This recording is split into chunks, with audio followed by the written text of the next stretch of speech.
Unité 2 à l'infirmerie.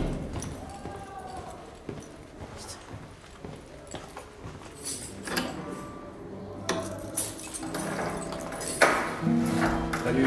Salut, tiens. Ah. Et pour les cigarettes, tu as plus lourd un peu, non? Non, je suis désolée.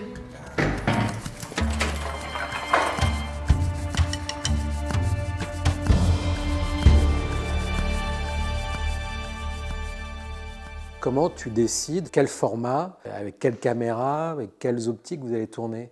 Bah alors ça, c'est justement, je me demande encore parce que c'est assez, non mais c'est assez irrationnel. J'ai l'impression que c'est pas, comment dire, il y a pas une méthode. En fait, Stéphane, il a besoin d'avoir une sorte, une idée forte qui peut être une contrainte, par exemple, quelque chose qu'on s'imposerait, qui serait pas arbitraire, qui aurait du sens par rapport à ce qu'on fait, mais quelque chose auquel on se tiendrait et qui nous emmènerait quelque part par la contrainte. Bonjour, messieurs. On est arrivé à l'idée qu'on avait besoin que d'un seul objectif, un 40 mm, pour que la sensation de distance, de point de vue soit gérée uniquement par le mouvement de la caméra. C'est pour ça que dans Borgo, c'est très important les suivis dans les couloirs, les positions, d'où on regarde, qui on regarde, parce qu'en fait, il n'y a jamais de tricherie par le téléobjectif ou la courte focale. Quand on fait un plan large, c'est qu'on est loin, et si on fait un gros plan, c'est qu'on est proche, parce qu'on a bloqué ce paramètre de la focale. Eh mais, vous avez vu l'état de la cuisine, là? Une fois qu'on a décidé ça en prépa, ça va entraîner toute la façon de penser le découpage, la mise en scène, toute l'esthétique, toute la prise de vue. C'est comme ça que vous me dites merci. Merci, surveillant. Je vais te montrer comment je te remercie.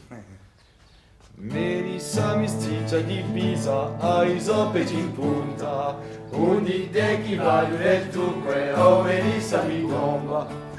Alors, il y a une très belle séquence dans la prison où Avia Herzi distribue des cigarettes avec des prisonniers qui chantent du Julien Clerc.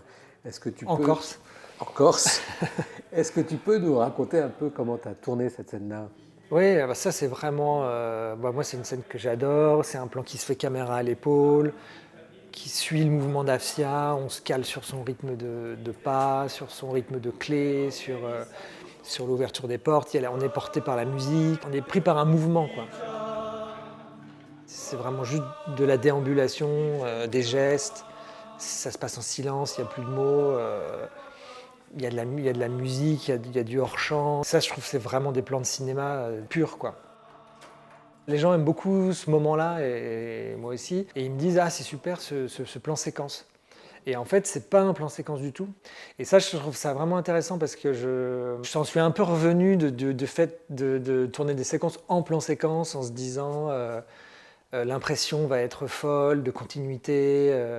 Finalement, on arrive à un résultat qui est moins réaliste, avec une sensation de temporalité moins juste que des coupes bien pensées au bon endroit. En tout cas, je pense que dans cette suite de plans, on a la sensation totale d'un moment, et c'est ça qui compte.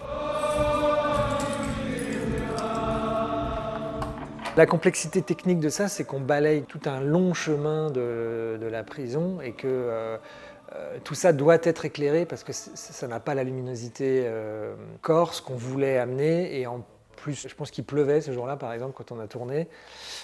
Donc ça fait beaucoup de fenêtres, beaucoup de zones à éclairer dans la continuité. Donc c'est tout un travail, ça, de préparation assez minutieux pour créer, quand même, ménager des zones de pénombre, des zones de lumière, jouer sur des contrastes colorés, créer du relief et composer un mouvement où on peut jouer justement sur ce côté fluidité, sécurité, danger, qui est quand même tout un jeu dans le film. Ambiguïté, contre-jour, pénombre, pleine lumière, douceur, violence. Vous appelez comment? Vous me présentez tout de suite vos excuses ou je fais un rapport? Bon, ouais, à quoi tu joues? On n'est plus à Paris. Est-ce que Stéphane Desmoutiers t'a donné des références particulières ou des films à voir pour préparer Borgo? Je sais qu'on a parlé beaucoup de Bresson, de Robert Bresson, peut-être par rapport à cette idée de la focale unique, puisque Bresson filmait beaucoup, filmait avec un 50 mm, et ça, la façon de filmer les mains, de filmer les corps, voilà, on adore L'argent, un condamné s'est échappé, Pickpocket, ça c'est des films dont on a parlé, par exemple. Et le trou peut-être de Jacques Becker? Ah oui, le trou. Alors c'est marrant parce que moi j'adore le trou depuis très longtemps et le fait de s'intéresser de façon très sobre à des détails, de laisser le temps. Quand on scie un barreau, bah, ça prend pas 30 secondes et on sent l'énergie, la fatigue, le côté rébarbatif. Enfin, je pense que ça c'est des idées de sobriété et en même temps de simplicité qui sont des références pour Stéphane.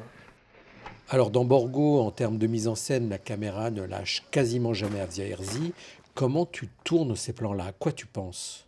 En fait, je colle à son rythme, à sa personnalité, mais aussi quand même, dans l'œilleton, c'est une forme de composition qui réfléchit de la lumière, qui fait une ombre, qui se teinte, qui brille, et plus si je me mets là et moins si je me mets là. Et donc il y a vraiment quelque chose de la composition en temps réel et même de la fabrication des contrastes. Enfin, je sais que je pense souvent pendant que je cadre voilà, à la partie du visage que je laisse dans l'ombre, qui reste dans la lumière.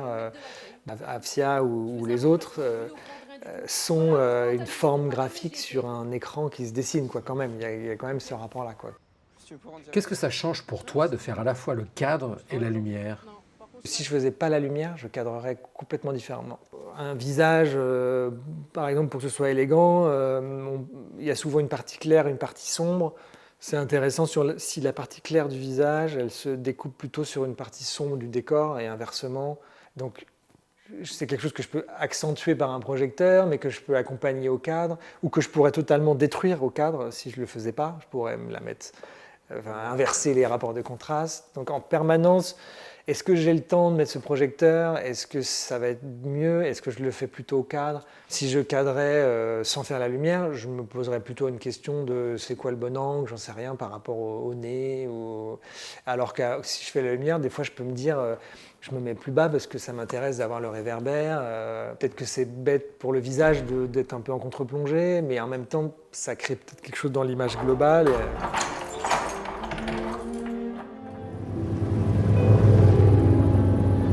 Alors je me suis demandé en combien de temps et comment tu avais tourné cette séquence où le personnage incarné par Avia Herzi rejoint des mafieux dans la montagne, sachant que tout se passe au crépuscule. Un crépuscule, ça dure une demi-heure, trois quarts d'heure. Donc c'était absolument impossible de faire tout ça en une seule fois. Donc on a tourné en plusieurs jours. On a fait le départ de la moto un soir, on a fait 2 plans à la bonne heure. Le lendemain, on a fait le rolling, où elle monte voilà, donc en lumière naturelle à la bonne heure. Ensuite, on est revenu un autre jour en haut de la montagne, où on a fait son arrivée, son attente. Et en revanche, à partir du moment où elle rentre dans la voiture, on a tourné de nuit. Et tout ce qu'on voit par les fenêtres, c'est rééclairé en faux soir. Et bon, ça, j'étais pas tout à fait sûr que ça marcherait, mais bon, j'avais pas d'autre solution. La séquence était trop longue pour qu'on revienne encore à chaque plan un vrai soir. Enfin, c'était pas possible. Donc on a fait une boîte à lumière autour de la voiture et on a envoyé des projecteurs puissants sur les arrière-fonds de façon à garder cette sensation d'effet crépuscule sur toute la séquence.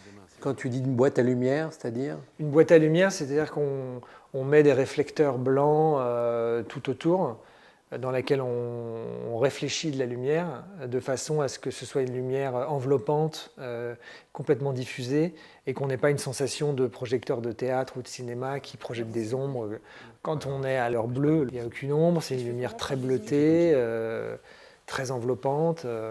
Donc ça paraît être une lumière naturelle, mais là, elle a été fabriquée avec des moyens assez gros, en fait. Oui, tu peux partir et va te ramener ta voiture.